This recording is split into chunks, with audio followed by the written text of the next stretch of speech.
The death toll in Israel crosses to over 1,000, while over 700 Palestinians reportedly killed in an Israeli counter-offensive. Israeli Prime Minister Benjamin Netanyahu vows to escalate the Gaza siege. At least a dozen Israelis are taken hostage by Hamas. The group says no negotiations until Israel stops attacks in Gaza, threatens to hold live televised executions of the hostages for every building bombed in Gaza. India condemns the Hamas terror strikes on Israel. Netanyahu speaks to Prime Minister Modi. India reiterates solidarity with Israel. Prime Minister says India unequivocally condemns all forms of terrorism. No relief for arrested Aam Aadmi Party MP Sanjay Singh. Court extends Singh's Enforcement Directorate custody until 13th October. ED raids another AAP MLA Amanatullah Khan's residence in alleged money laundering case. Delhi court remands NewsClick founder Probir Purkayast and HR head Amit Chakravarti to 10 days judicial custody. The duo were arrested on the 3rd of October over allegations the news portal received Chinese funding. Delhi Lieutenant Governor V.K. Sinha approves the prosecution of noted author and Booker Prize winner Arundhati Roy in a 2010 sedition case. Roy and others were accused of making provocative speeches on Kashmir at a public address.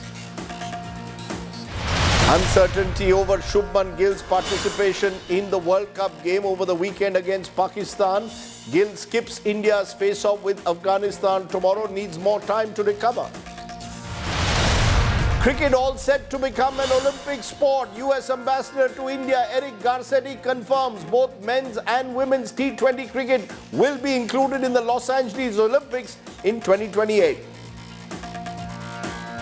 And US President Joe Biden interrogated in the probe over handling of classified documents dating back to his tenure as Vice President.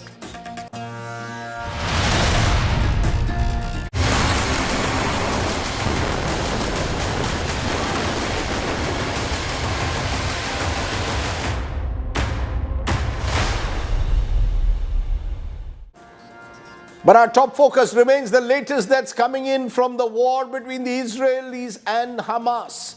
The war now escalating by the day. Israel setting up an iron wall along the Gaza border. Tanks and helicopters being lined up ahead of what many fear could be a ground invasion. Israel claims it has control of the areas around the Gaza border. Israeli Defense Forces claiming to have recovered bodies of about 1,500 Hamas fighters as Israel mounts the offensive. Israeli forces now urging civilians in Gaza Strip to head to Egypt, but the border with Egypt has been closed. According to the United Nations, nearly 1 lakh people have been displaced across the Gaza Strip, and that number could increase. Hamas has warned residents of Ashkelon to leave the city. It has threatened more rocket attacks on the southern Israeli city in response to the displacement of Palestinian civilians in Gaza. At least 100 to 150 Israelis are reportedly in the custody of Hamas. The reports continue to conflict on the actual numbers. Among them, though, are clearly elderly and children. The Qatari Foreign Ministry has said it is in talks with Hamas and Israeli officials. They are negotiating a potential prisoner swap. Israeli airstrikes, meanwhile, continue to pound Gaza. The death toll on both sides has crossed 1,700. The horror of the Hamas attack on a music festival is also now becoming clearer. Over 260 dead bodies have been recovered from the venue. Okay, let's get a sense of what exactly is happening on the ground, what the Netanyahu government and Israel intends to do now. Two very special guests are joining me. Dr. Ophir Falk is Foreign Policy Advisor in the Prime Minister's office in Tel Aviv, and Fleur Hassan Nahum is Deputy Mayor of Jerusalem. Appreciate you, both of you, joining us. Fleur, why don't you start first? Give us a sense of how you see what is evolving. Do you believe that a hostage swap is possible? That should Israel go into Gaza without the safety of its own hostages, its own citizens first? Well, first of all, you have to understand the trajectory that we've had over the last 4 days. We've gone from terrible surprise, trauma, to what happened to the attack. Everybody's been affected personally by this. We're in a small country and everybody knows somebody. I myself am very friendly with the mother of a boy who's actually one of the hostages. He's also an American citizen. And we've gone from 2 days of complete shock and trauma to evolving into now defiance. And of course, Israel's obligation, it's mainly to its citizens, of course, the captured hostages, and to dismantle the terrorist infrastructure. Because, and this is what the Prime Minister has said, if we don't dismantle the terrorist infrastructure, then we've achieved nothing and they can attack us again. We're talking about a barbaric regime, an ISIS regime, which is the long arm of Iran. They will stop at nothing. They have zero value for life, not even their own. So why would they have value for our life? And Israel has to do whatever it needs to do to secure our citizens and to get our people back home. Let me just take that specifically what you just said to Dr. Ophir Falk, because what it means, Dr. Ophir, is that you want to secure your citizens who are being held hostage by Hamas. At the same time, you want to virtually lay a siege over Gaza.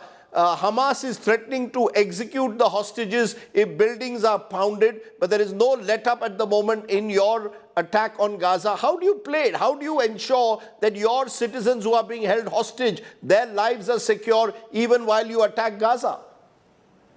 Well, let me make this thing very clear. On October 7th, 2023, the Hamas waged war on Israel, an unprecedented war of barbarism. They've murdered close to 1,000 civilians, men, women, children, grandchildren. Hamas is ISIS. In fact, Hamas is ISIS on steroids. What they did is very similar to what you experienced in November 2008 in Mumbai, only on a scale of 50 times more. Over 1,000 citizens have been murdered, close to 1,000 innocent civilians have been murdered by these barbaric savages. Their goal was, one, to kill Jews, as many Jews as they could, to kidnap men, women, children, grandchildren, and to derail the peace prospects that Prime Minister Modi presented in the recent G20. Israel is on a counteroffensive now. It will be a counteroffensive that Hamas has never experienced before. Their capabilities will be dismantled. They will never be able to do such a thing again.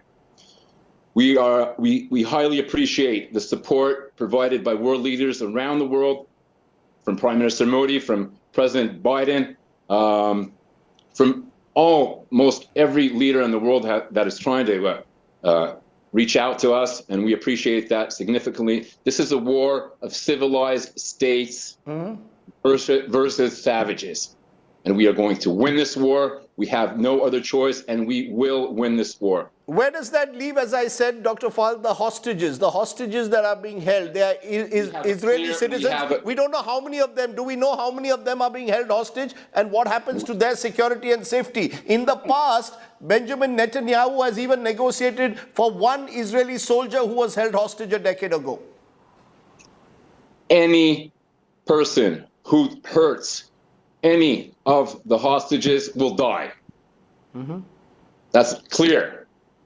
We will dismantle the capabilities of Hamas to ever attack us again in the way that they did. Never again. Never again. So this is a war again, civilized states against barbarian savages. Flair Hassan Naum, you're hearing these strong words. Are you concerned that this war could now escalate out of control, as some fear? There could be the Hezbollah could get involved from the Israel-Lebanon border. Iran could get involved. Is that a fear that you have? And more and more innocent civilians will be caught in the crossfire. Well, clearly, Hamas and Hezbollah in the north are proxies of Iran, clearly. Hamas's budget is 93% of Hamas's budget comes from Iran. That's one of the reasons that Hamas is not only ISIS, it's ISIS on steroids, being sponsored by a state entity, a terrorist state entity, by the way. Right. And the equation has changed, sir. The equation has changed. We are not in a military operation or a tit for tat. This is a war. This is a war of civilized states against savages, and we will win this war. We are very, very, very appreciative that the people of India, the Prime Minister of India, have expressed their unequivocal support for Israel and for humanity. We appreciate that. This is a war that will last as long as it is needed. Right. To last until we dismantle Hamas. Flair Hassan, now let me take what I just heard from Dr. Falk forward. Do you fear, as Deputy Mayor of Jerusalem, an escalation of this war in which more innocent civilians could die? Or do you believe this is the only way to send a message to Hamas after what's happened on the weekend? Well, first of all, we live in Jerusalem, in a very delicate city. As you know, 40% of our population here is Muslim Arab, and we have enhanced the presence of our security forces. We know that we have some very small radical Hamas sleeper cells in the city, and we have our finger on the pulse. And so far, everything has remained calm. I think the Israeli forces are doing a wonderful job in ensuring that we don't have more fronts opening up for Israel. But even if they do, Israel is prepared for anything. We use a fraction of our power because we actually have a decent moral code, and we do everything that we can to avoid civilian casualties. But if we are pushed and tugged, then we will use it. And let me just tell you something else. And I completely agree with Dr. Falk. This is a civilizational war. We're talking about the long arm of Iran. Iran is a country and a regime that is killing its own women, its own people. Iran wants to take the world back 500 years. And it's no coincidence that this is happening right now when Israel had a very clear roadmap for peace with Saudi Arabia. This is the last thing that Hamas wants. This is the last thing that Iran wants, Israel to normalize with the rest of the Arab world, because then the region will be divided in two regions: the countries that want peace and prosperity and the countries that want destruction and radicalism. And we all know which side Israel is on, and I hope the world understand which side Hamas is on. It's on Iran's side, and Iran is not just a threat to us, it's a threat to the entire world.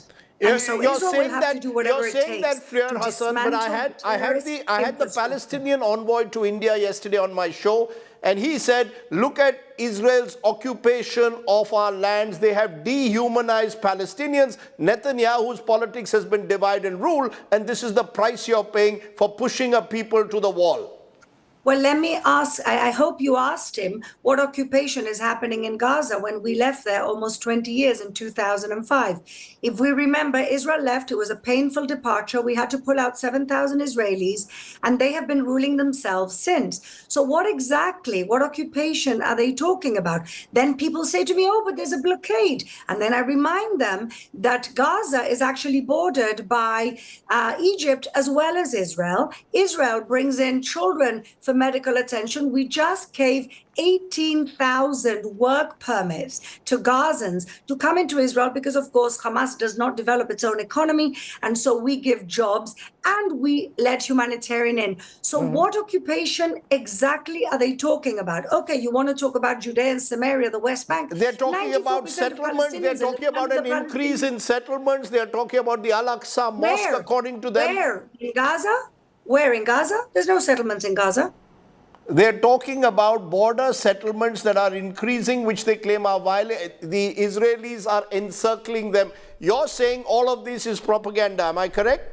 What I'm saying is that when they want an excuse for a war, they find an excuse for a war. Let me tell you, I've been the deputy mayor of Jerusalem for almost 5 years, and all of the Al-Aqsa narrative is nonsense. Nobody does more to facilitate the freedom of worship than we do here in Israel. In 1 square kilometer, we have Christians, we have Muslims, we have Jews, and we handle it very well. We, in fact, facilitate freedom of worship by bringing in transport, free transport, so that people can come to Al-Aqsa Mosque on every Ramadan Friday. But when they want to create a war, they send 200 hooligans, they start throwing rocks, and then they say that the Israeli forces are actually storming Temple Mount when they created the conflagration to begin with. So we're talking about a very sophisticated propaganda of victimhood. What they have to do and what the world has to push the Palestinians to do is take responsibility for themselves. Enough blaming Israel for their bad governance, for their extremism, and for a genocidal regime. Enough. Dr. Falk, as a final question, will that siege therefore continue of the Gaza Strip, cutting off supplies?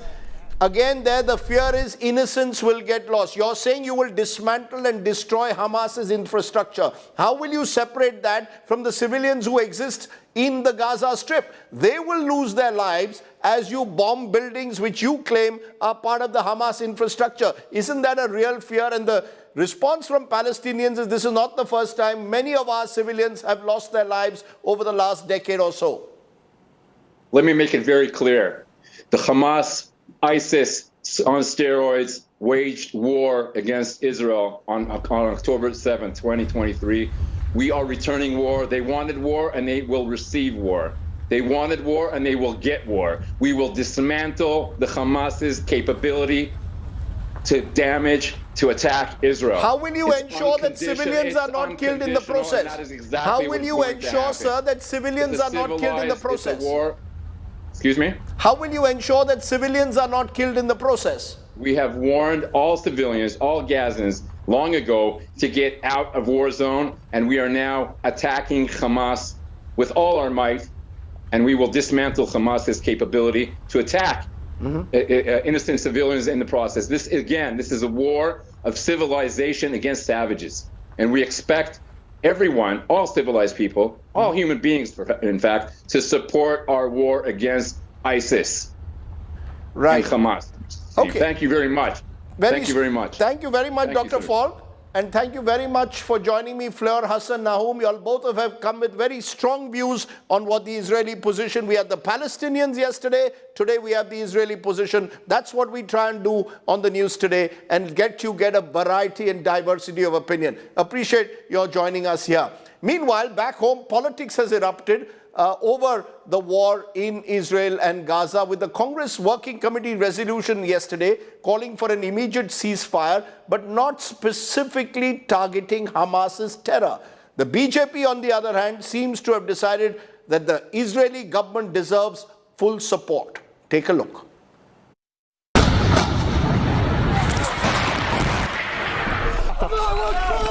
The Hamas terror attack on Israel and the counter-strike have sparked a political showdown here in India. The Congress finds itself in the eye of a storm after its highest decision-making body, the Congress Working Committee, passed a resolution on Monday. The CWC resolution expressed dismay and anguish on the war that has broken out in the Middle East. It reiterated its long-standing support for the rights of the Palestinian people to land, self-government, and to live with dignity and respect. The CWC called for an immediate ceasefire and for negotiations to begin on all outstanding issues. However, there was no mention of Hamas or the terror attack on Israel, which has drawn flack from the BJP. Congress हमेशा confuse रही है और कांग्रेस के नेता भी confuse रहे और इसलिए कभी भी वो देश के साथ नहीं चले। जब हमारे देश के प्रधानमंत्री ने कहा कि हम इजराइल का समर्थन करते हैं तो फिर सारे देश को उनके साथ खड़ा होना चाहिए, पर कांग्रेस आतंकवादियों को समर्थन कर रही। कांग्रेस का हाथ आतंकवादियों के साथ। जो लोग कांग्रेस पार्टी के ये रेजोल्यूशन को देखकर राजनीतिकरण कर रहे हैं, मुझे तो लगता है अफसोस की बात है। जब हम सब दुखी हैं, हम सब वहाँ पे जो भी भारतवासी हैं, आज इजराइल में हो या गजा में हो, हम चाहते हैं कि हमारे भारत के नागरिक सुरक्षित रहे, भारत के नागरिक वापस आए। ध्यान तो यहाँ पे होना चाहिए। In its first reaction on Sunday, the Congress had condemned the brutal attacks on the people of Israel, but it did not name Hamas or call it a terror attack. The BJP, in its first reaction, had tried to score a political point by comparing UPA government's actions after 26/11 with Israeli counter-attack on Hamas. Opposition parties like the PDP, National Conference and the CPM have voiced their support for the Palestinian cause. बदकिस्मती ये है कि पूरी दुनिया जो है वो जब इजराइल जुल्म करता है, फ़लस्तीन को कत्ल करता है तो वो खामोश रहते हैं। और जब अब हमस ने इजराइल के लोगों के साथ नाइंसाफ़ी की, उनके साथ जुल्म किया, वहाँ इंसानी हुकूक की पामाली की, तो सारे लोगों में हाहाकार मची है। मैं समझती हूँ ये गलत है, ये सिलेक्टिव आउटरीच है, ऐसा नहीं होना चाहिए। Another Congress ally, the Shiv Sena UBT, condemned the unprovoked escalation by Hamas. जिस तरीके से इजराइल पे बमबारी हुई और हमास जो एकदम टेरर ऑर्गेनाइजेशन है और उन्होंने इनोसेंट सिविलियंस को भी टारगेट किया है, उनको काबू में किया है, इनको जेल किया है, उनको अपने पास रखा है, वो बिल्कुल गलत है। और यहाँ पर जो जनता, जो सिविलियन पॉपुलेशन है, उनके ऊपर जो पूरा ये वॉर का तकलीफें आएंगी, वो दुनिया को झेलनी पड़ेंगी। Indian political parties usually speak in one voice on matters of diplomacy. The war between Israel and Hamas has, however, marked a shift. Bureau Report, India Today. So what do two of the main national parties think should be India's position? I spoke earlier to Dr. Shashi Tharoor of the Congress. Listen in to him first, then we'll go to the BJP's Jayant Sinha.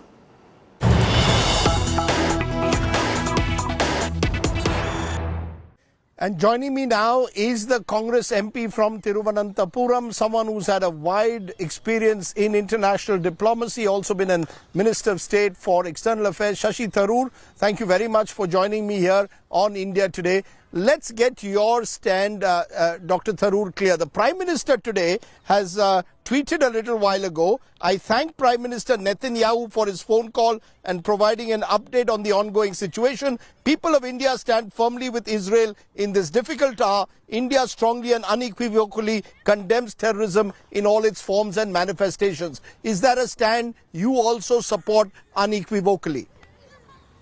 Yes, but it's not the whole picture. In other words, we do absolutely stand with Israel when they're being attacked in such a horrendous way and civilians are being killed. But we also do take the broader view in mind, Rajdeep. Our traditional position has always been that both Israelis and Palestinians have the right to live in security and dignity behind safe borders in their own lands. And the fact that in the case of the Palestinians, they've been suffering a dehumanizing occupation for a very long time, and that for 75 years there has been no durable solution to their plight, despite many attempts by the UN, by various states to try and get a solution. That, I think, remains a matter of great concern. So we don't want to lose sight of that.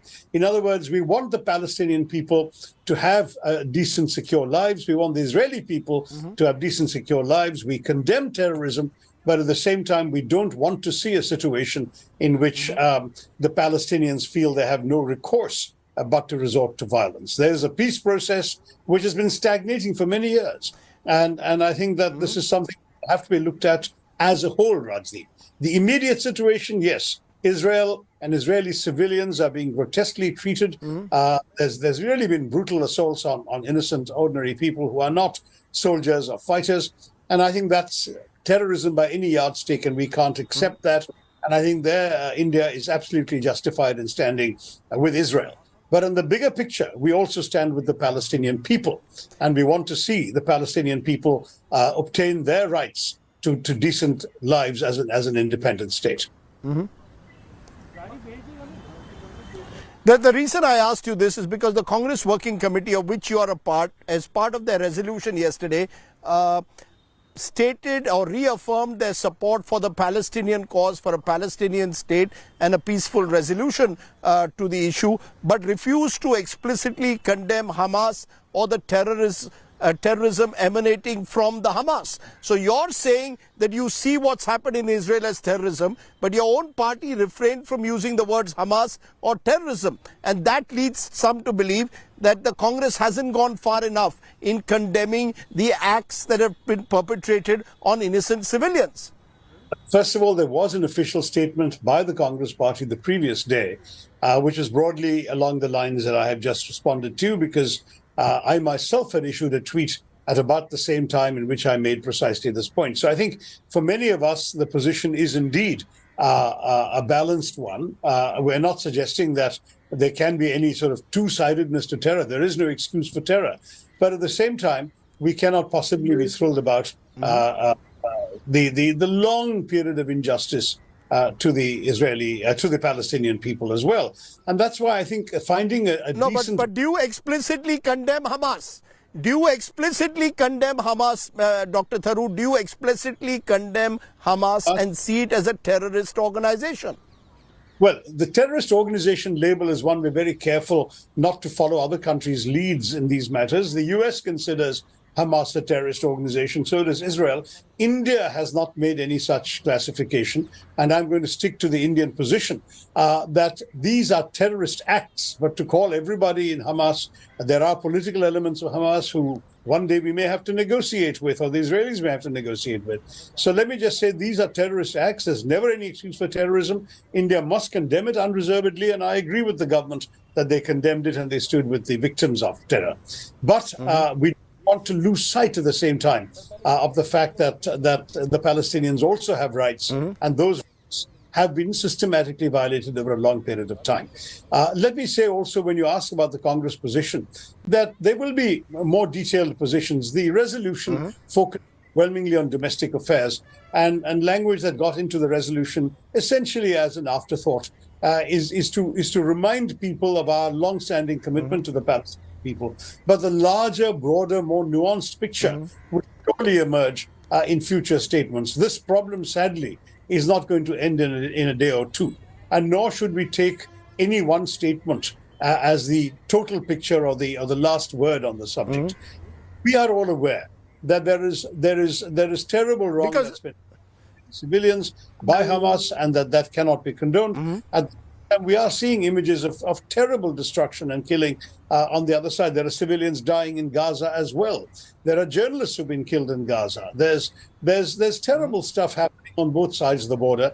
And now, just as I was waiting to talk to you, I hear your reporter saying that Hezbollah may have been trying to cross the border from Lebanon, which means we're talking about potentially a much wider and more serious war.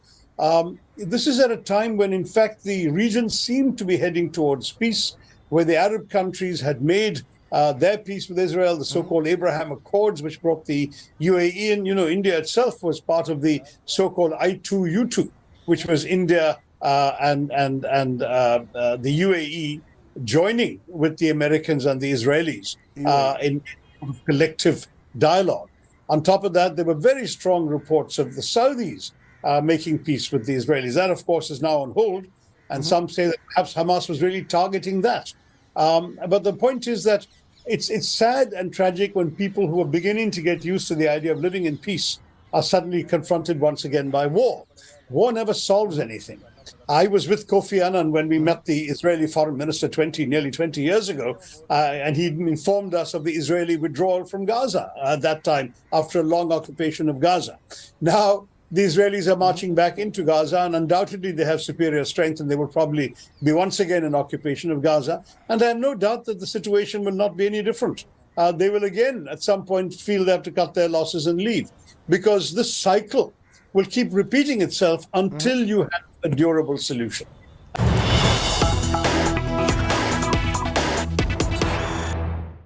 Okay, we've heard from Shashi Tharoor and the Congress viewpoint. Let's get a BJP viewpoint. I'm joined by BJP MP, former Minister Jayant Sinha joins me. Appreciate your joining us, Mr. Sinha. I want to get a sense of how you at the BJP and the government sees what's happening at the moment in Gaza and Israel. Are you very clear, as the Prime Minister says, terrorism in all its manifestations and forms must be condemned, must be rejected, and therefore the Hamas must be seen in this instance as the principal villain of the peace?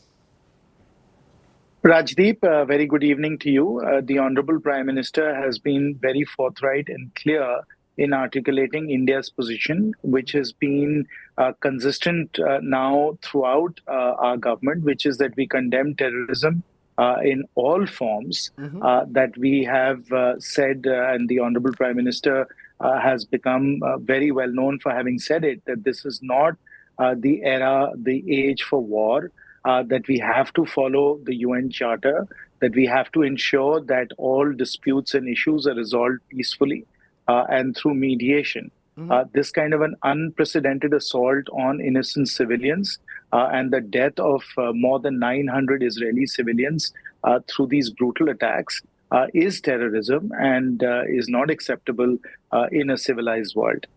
If there are issues, if there are challenges, there are channels, there are mechanisms for communication, for discussion, where these issues can be resolved and dealt with. But we cannot have, in today's very volatile and turbulent global geopolitical situation, these kinds of very terrible and very, very destructive and brutal attacks, particularly on civilians. But what is very interesting is the Prime Minister was very quick to offer support to Israel. On the other hand, there is very little mention, if any at all, of the Palestinian state or our traditional support to the idea of the Palestinian state. So while the Congress is being accused of not mentioning Hamas explicitly in its CWC resolution, the BJP has been extremely silent when it comes to the sufferings of the Palestinian people. Rajdeep, we have to first deal with an act of terrorism, which is what we are confronting right now. Once these hostilities cease, once the terrorism stops, once this kind of, frankly, cross-border terrorism stops, then we can discuss legitimate demands on both sides. But these cannot be done in this environment of hostility and this kind of unprecedented attack on innocent civilians. India, as you know, has been the victim of these kinds of attacks on innocent civilians as well. We remember them all too well, unfortunately. And you don't negotiate at gunpoint. It's not possible to have any kind of discussion or any kind of negotiation when these kinds of hostilities and these kinds of cross-border terrorist acts are being undertaken. But it almost seems as if the BJP is very clear, Israel is our all-weather friend and ally, and therefore we will stand with Israel. To that extent, that seems a slight departure from the past when the Congress was in power, when their first reaction would be to emphasize or reaffirm their support for a Palestinian state. For example, the BJP tweeted on the 7th of October what Israel is facing today. India suffered between 2004 and 14. Never forgive, never forget. So am I right in suggesting that the BJP is very clear, we will put our weight behind Israel at a moment like this?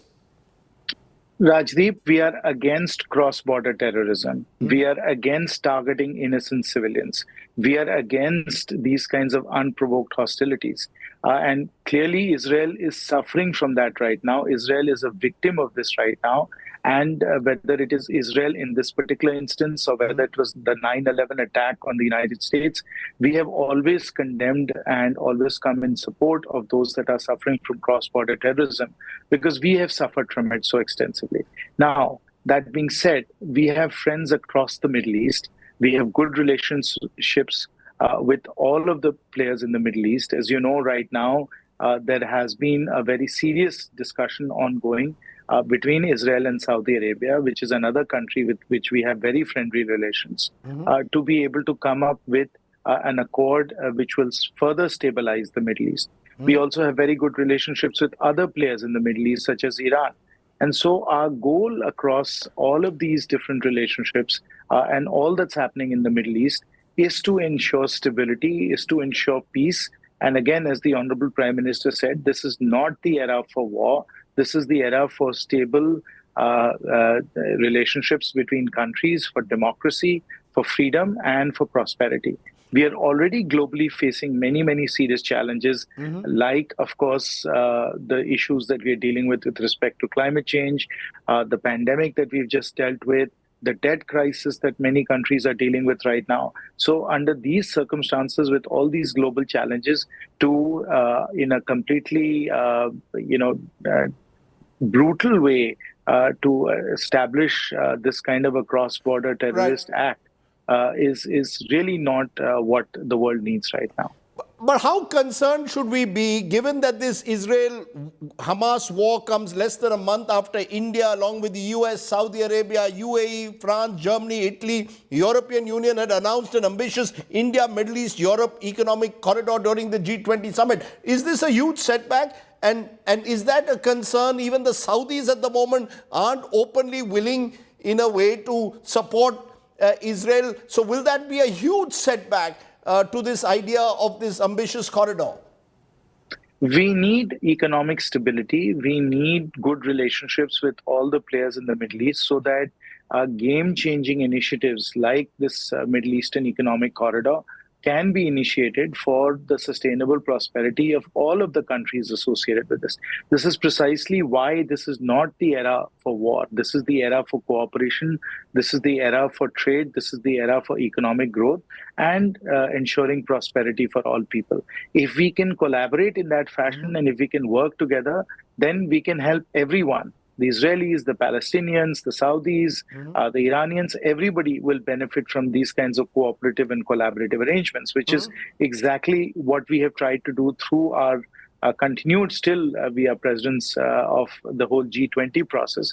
And you know, Vasudev Kutumbakam was actually our slogan through the entire G20, and it tells you very clearly what our approach is, which is one earth, one family, one future. That's really what we are working to achieve. You know, in conclusion, I get a sense that at one level there's this diplomatic tightrope walk, given the fact that we have strong relationships with moderate Gulf states. At the same time, we have a strong relationship now with Israel. There's a personal chemistry, it appears, between Prime Minister Modi and Prime Minister Netanyahu. And many are saying Prime Minister Netanyahu, we put all our eggs in his basket, and he finds himself under pressure after these terror attacks. How much of this is this, therefore, diplomatic tightrope walk that India will have to do in the months ahead?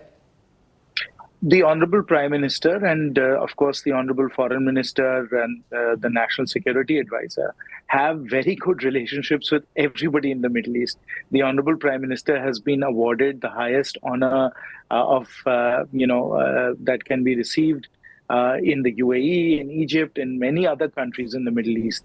So he is very well respected. He is very well regarded across the Middle East. And that enables India to be able to put together initiatives like the Middle Eastern Economic Corridor. And that's why...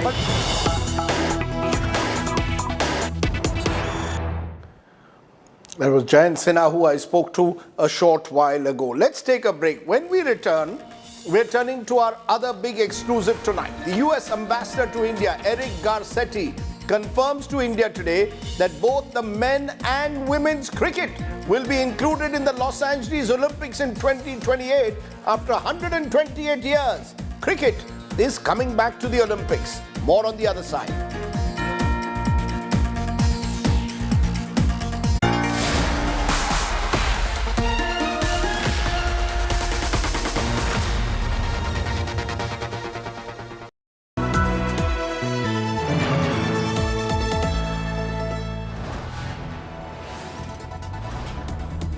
You are watching India Today, powered by Finest Be Sustainable Change, a B&P Group company.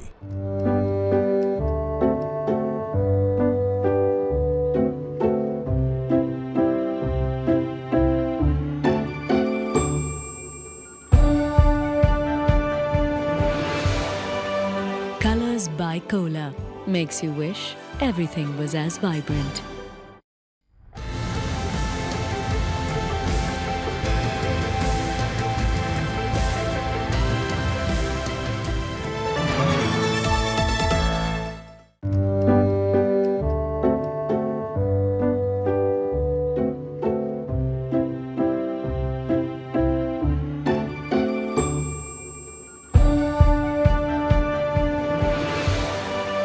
Colors by Cola makes you wish everything was as vibrant.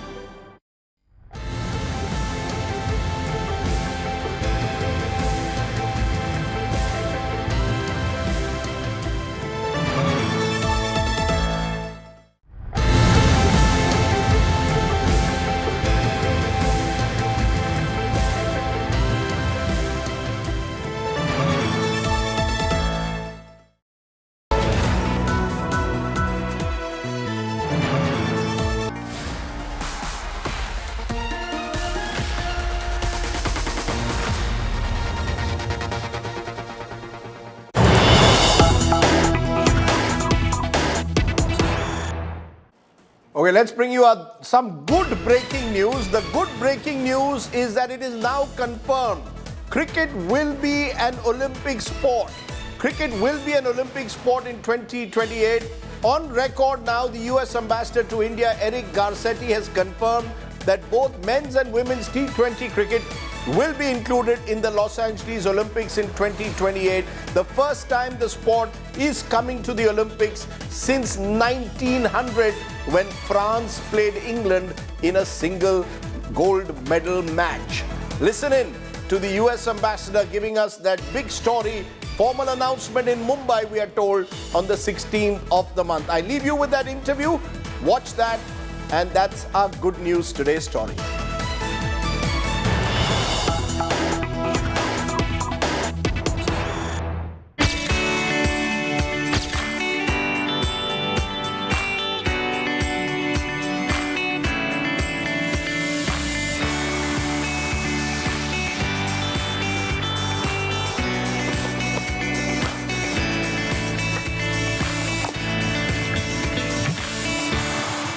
Okay, folks, the World Cup is here, cricket fever is here, but guess what? It could get even bigger because all indications are that cricket could be an Olympic sport at the 2028 Los Angeles Games. The first time since 1900 that cricket will be in the Olympics.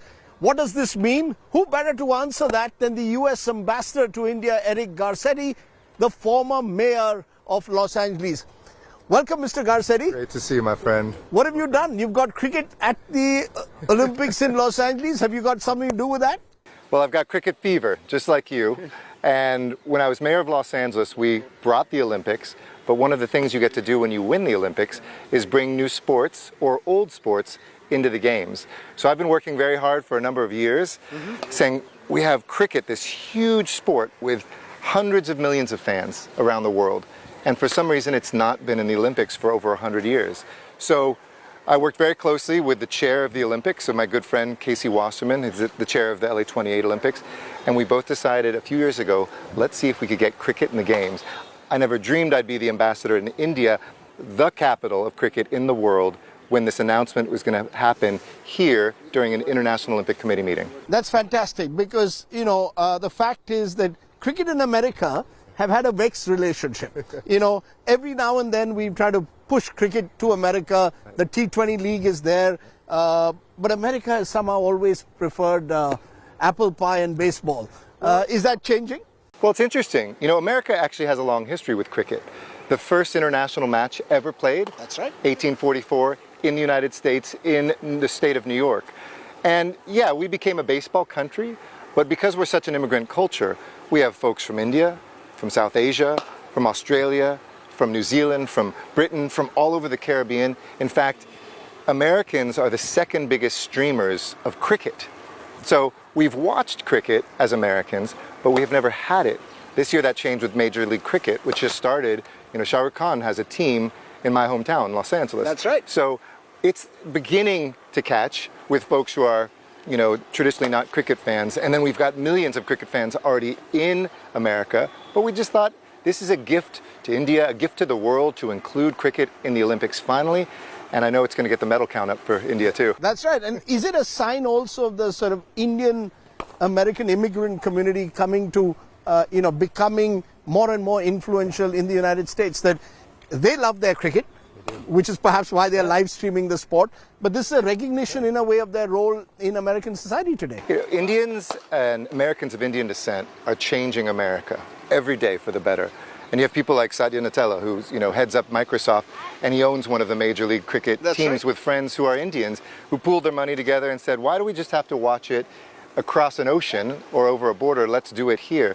So whether it's the CEOs of companies, whether it's new immigrants who have come there, even the second and third generation children who are raised just as Americans, but they have that passion that their mother or their father taught them about cricket. So the time is ripe.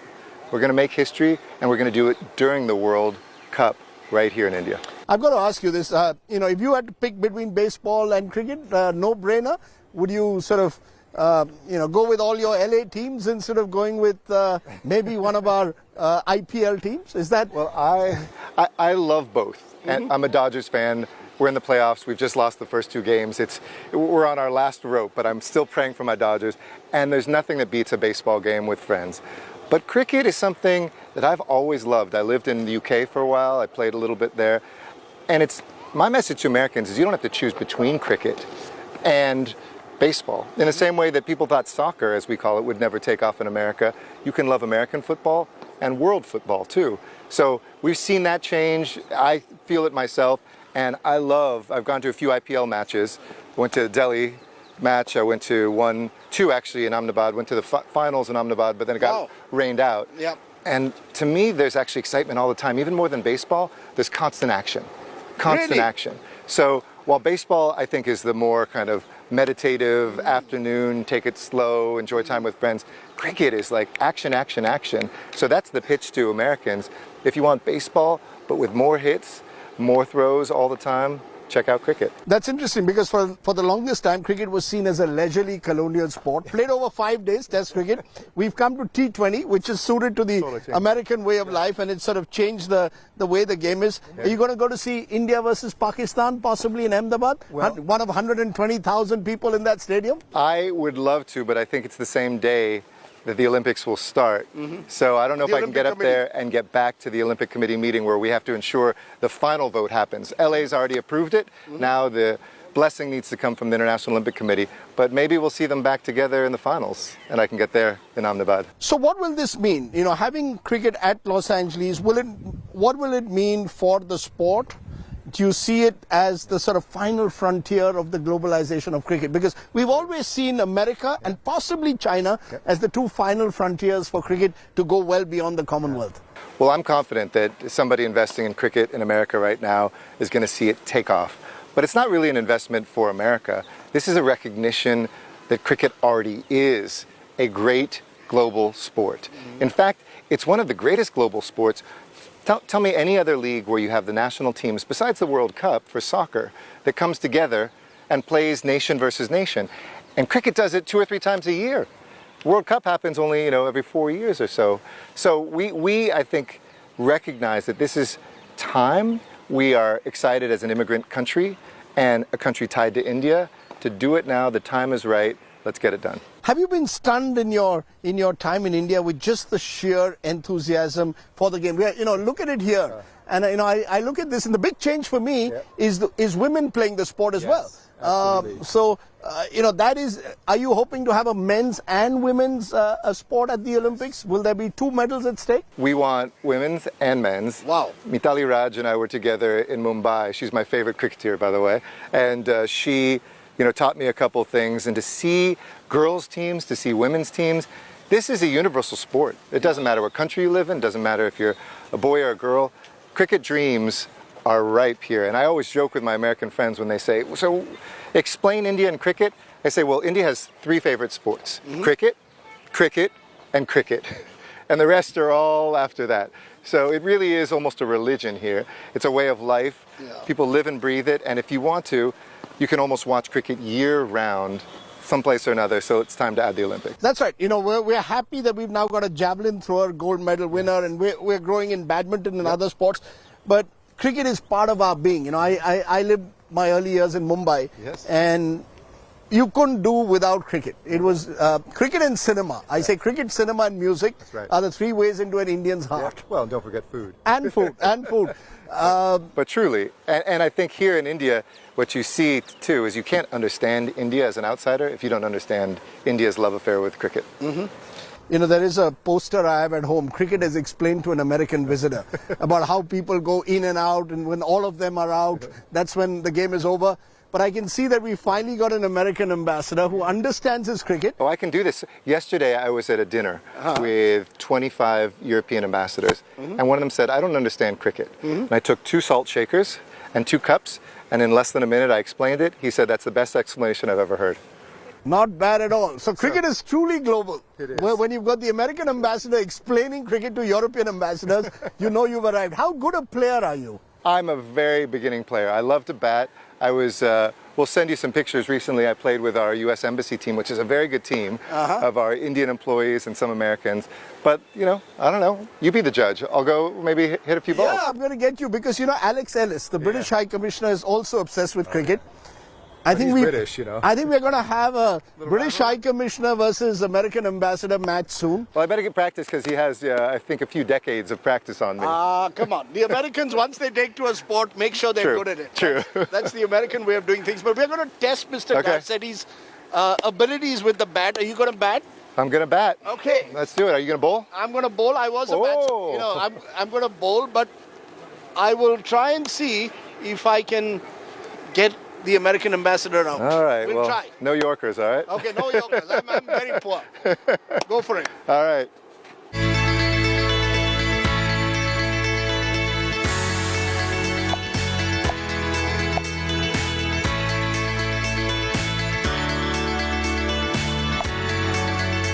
He's wearing a helmet next time. I know. I want to introduce you to someone. Yeah, tell Ragini Malhotra is the head coach here. Ragini is my coach. Oh, yeah. She's a National Cricket Academy coach, so she's very good. And I was just telling the Ambassador Ragini how women are now taking to cricket, right? Yeah. You've got what, 50% women here now? No, not say 50%, almost say 25 to 30%. Yeah. And good? And good. And a lot of our girls are being selected in state. That's amazing. Yeah. And the Ambassador just told us cricket is going to be included in the Olympics in 28. Yeah, that's a good news for the girls. They could get a gold medal. Yeah. Absolutely. They got a gold medal right now. What is the big change you've seen? Media coverage. Yeah. Yeah. And getting the sponsors. But basically things changed after BCCI took over the women's cricket. So I played before that, so there was nothing for us. There was nothing for you? How much were you paid per match in those days? We used to pay ourselves. Yeah, that's the big change. Yeah. That's amazing. Yeah. Now they get it's the same pay, right? IPL. That's right. That's right. We're going to give, if you play for India, woman or a male cricketer, get the same amount of money. Jay Shah, my friend, he said he made that happen. So Yeah, that's absolutely. great. That's a great news. And now they're wherever the men are traveling, women are also traveling. Great. That's where it should be. A lot of exposure. If you had to give one tip to Ambassador Garcetti in batting, what's the one tip you'd tell him? Kuch to bol do. What is that one tip? I just want to change his grip. You want to change his grip? Show him the right grip. I went up too high, right? Okay. No, it was not too high. You was keeping here. Yeah, right. Yeah. I'm used So, to in baseball. yeah, that is the base. So why do you put it by your toe? Because then it's a longer time. No, No, in no, cricket, it is you hit wrong. with the top hand. Right. Well, and now I've got till 2028 to make the American team. Yeah, you've got to have an American team, surely. Yeah. And you've got a chance to Absolutely. represent your country in the Olympics. But it's fantastic. It's an amazing sport. You know, it is great to know that cricket is going to be in the Olympics. We can announce that officially now, Yep. almost officially. Yeah, it's going to happen. It's going to happen on the 16th, and that's going to be a huge transformation in the sport. Ambassador, you've taken the time off. No. It's not exactly a cool October, but that's okay. But right? I will sweat for cricket any day. Wonderful. And congratulations to India. Thank you because very this much. wouldn't have happened without India's love of cricket. That is great to hear. So thank you very much. Great news. I might actually now get back to practicing because who knows? There may be an Olympic medal in my life still there. What do you think? Rajdeep Sardesai with an Olympic medal for India today. Thanks for watching. Thank you, Ambassador. Absolutely.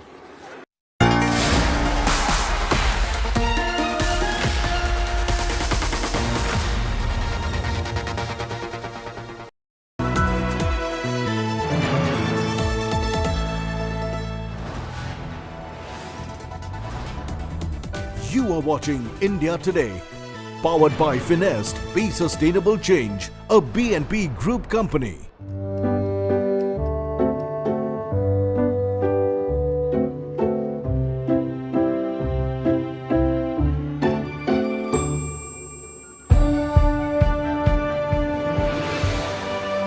Colors by Cola makes you wish everything was as vibrant.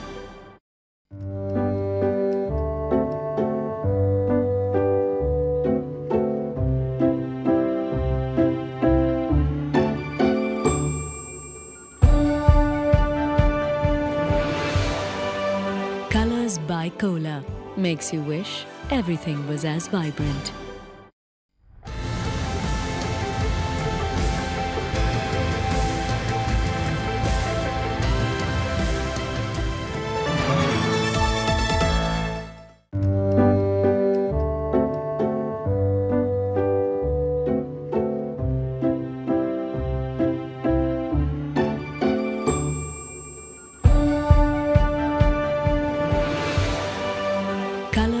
by Cola makes you wish everything was as vibrant.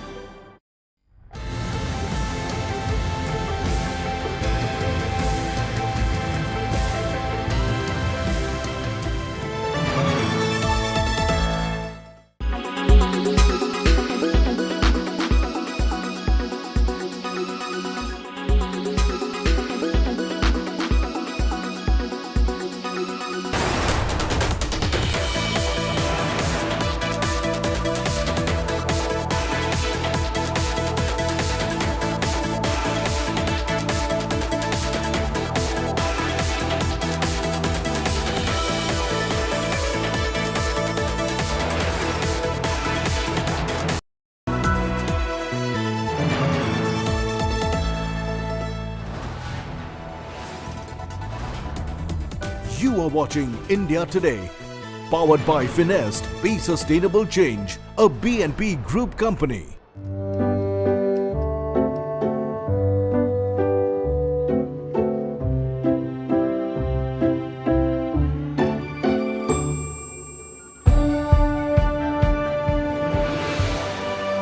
Colors by Cola makes you wish everything was as vibrant. Get ready for an immersive journey into the heart of news, politics, and insights that matter. Join India Today now on WhatsApp. Scan the QR code.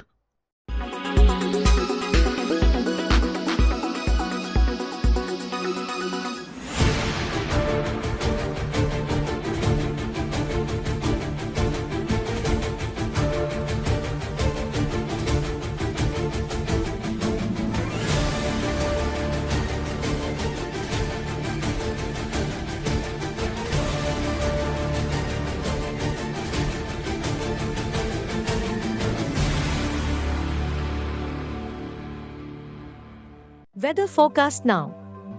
Delhi, maximum 36 and minimum 28 degrees. Mumbai, maximum 35 and minimum 26 degrees. Kolkata, maximum 35 and minimum 25 degrees. Bangalore, maximum 24 and minimum 22 degrees. Chennai, maximum 32 and minimum 27 degrees. Hyderabad, maximum 33 and minimum 23 degrees.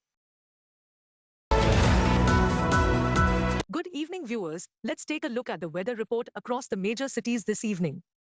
Thiruvananthapuram is at 31 degrees Celsius with an AQI of 76. Mumbai is at 34 degrees Celsius with an AQI of 150. Panji is at 31 degrees Celsius with an AQI of 111. Ahmedabad is at 35 degrees Celsius with an AQI of 102.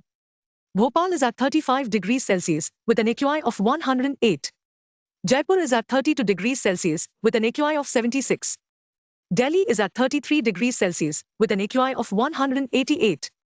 Srinagar is at 24 degrees Celsius with AQI being 48. Lucknow is at 35 degrees Celsius with an AQI of 186. Patna is at 35 degrees Celsius with an AQI of 273. Kolkata is at 34 degrees Celsius with an AQI of 226. Hyderabad is at 32 degrees Celsius with an AQI of 142. Bangalore is at 27 degrees Celsius with an AQI of 59. Chennai is at 32 degrees Celsius with an AQI of 139. This is all we have for you in this segment. Hope wherever you are, you find favorable weather around you. Keep watching India Today for all the weather updates with me AI Sana all through the day. You are watching India Today, powered by Finest, Be Sustainable Change, a BNP Group company. Extra taste from Indian Oil. Cello, रिश्ता जिंदगी भर का.